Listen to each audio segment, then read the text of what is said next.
A whole lot is changing in the game of football right now. A whole lot. We need to learn, unlearn, try to relearn again because everything right now is beginning to take different shape.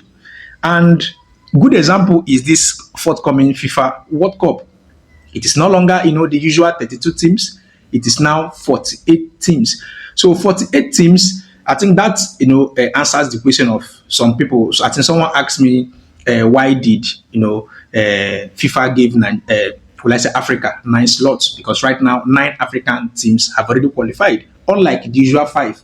Because back then we know that African teams they are only 5, but right now 9. And also there are chances that another African team might qualify through the CONCACAF playoffs. Now that new African team will no longer come as under African teams. That new team will most likely come under CONCACAF team. Everything is just changing right now. So African teams that have qualified, I think Algeria, Cape Verde, Egypt, Ghana, Ivory Coast, Morocco, Senegal, South Africa, Tunisia. Most of these teams, well deserved, they played good football and they perfected their own groups. But right now, I saw okay, speaking about the World Cup, 48 teams. Now that 48 teams will consist of 12 groups. Now the 12 groups each will have four teams. Now four teams each, the first and second qualify automatically. So when you take first and runner up from the 12 teams, you most likely will get 24. So the remaining 8 will come from the runner up. And now this is where the big question is: how would they even calculate this runner up, or will I say the best loser? Because everything is changing. Everything is changing right now. I think this Burkina Faso player, Steve Yago, my namesake, he has been trending everywhere lately, where he was lamenting and he dropped a statement, where he said he's going to study the game more and study the field more, master the game, and then can carefully and criticize, FIFA and CAF for, pulling them down and taking some teams up in these African qualifiers. And when you see what he's saying, personally, I don't think he's wrong because everybody, I'm telling you, almost at least 90% of Nigerians believe that, I think before that match against Benin Republic, believe that if that match they win against Benin Republic and South Africa end up winning their own match, that most likely South Africa will cross, and even if Nigeria wins, they might most likely not make it to that playoff because their maximum point was 17. Maximum was 17, and there are lots of teams with 21 points, some 18 points, some 19 points. Now, when you see this kind of things, when you talk about best losers playing playoff, I think you most likely will add all those 21 points, those that came as runner up in their groups that have 21 points, 19 points, 18 points, and all that. But lo and behold, how they did that calculation, right now, me, Steve-O, I cannot explain it to you. It's like a mystery. I'm telling you the truth. Mystery. I don't even want to look into that site first for now. At least I'm just happy that Nigeria qualified. But when you see this kind of thing, you understand that you need to go and learn a lot. And this is the reason why this guy have been lamenting, because Burkina Faso were clear ahead with so many points. I think they finished with 20 points or 21 points or so. So imagine 21 points, they did not make it to play off, and Nigeria finishing with 17 points made it to play off. Now this brings me to this best losers in the World Cup after the first and second. How will they do these best losers? Because everything right now is not clear. I don't know how to do this. I think we have to learn again because it looks very, very confusing. And also, Nigerians, if you are watching me right now, you don't need to jubilate because this is where the real task starts.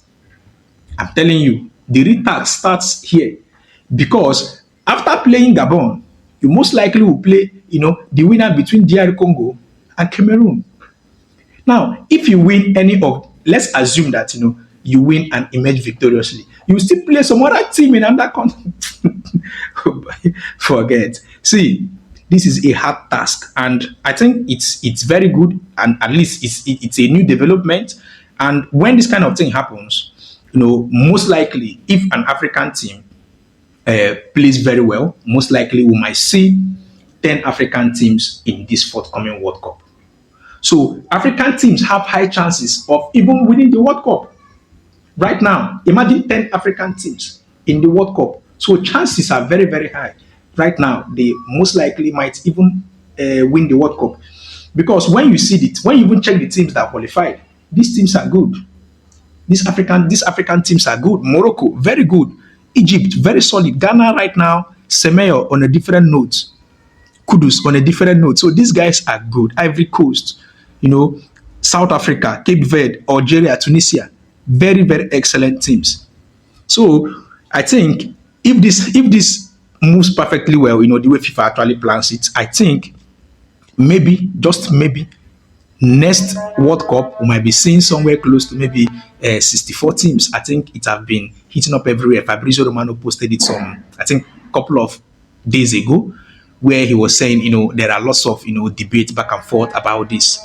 So just maybe we might be seeing 64 teams, and if 64 teams make it to the World Cup, I think African teams will most likely be somewhere close to maybe 12 or maybe 14 moving to the next World Cup. So when you see this kind of thing, I think chances of African team winning a World Cup right now will be very high, very, very high, because anything is possible in this kind of case.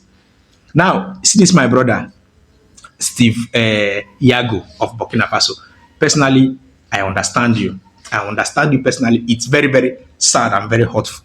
You played very well. You have hope that you are best loser because you finish with 21 points. And all of a sudden, leave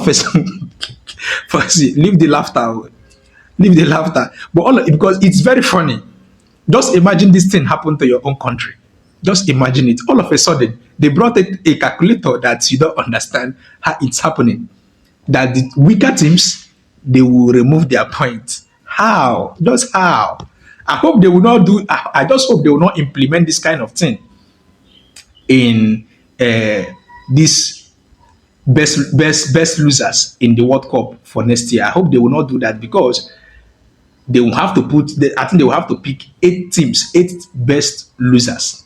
I just hope they will not do that. If not, Kasala go boss. So I'm telling you the truth. But right now, I think if everything moves perfectly fine, I think in an African team will most likely, even if they don't win the World Cup, maybe they might reach finals, because we've seen what African teams can do. They are very good. When it comes to Europe, I think only teams in Europe that can actually, I will tell you, comfortably, that can beat African teams properly.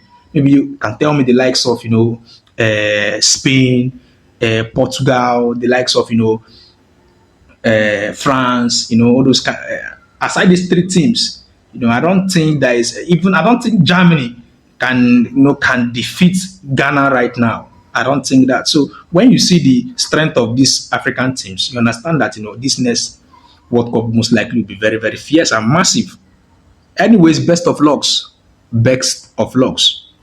If you enjoyed this video, kindly give us a like, and we are going to love for you to hit that subscribe button. The target is to take this community to at least 10,000 subscribers.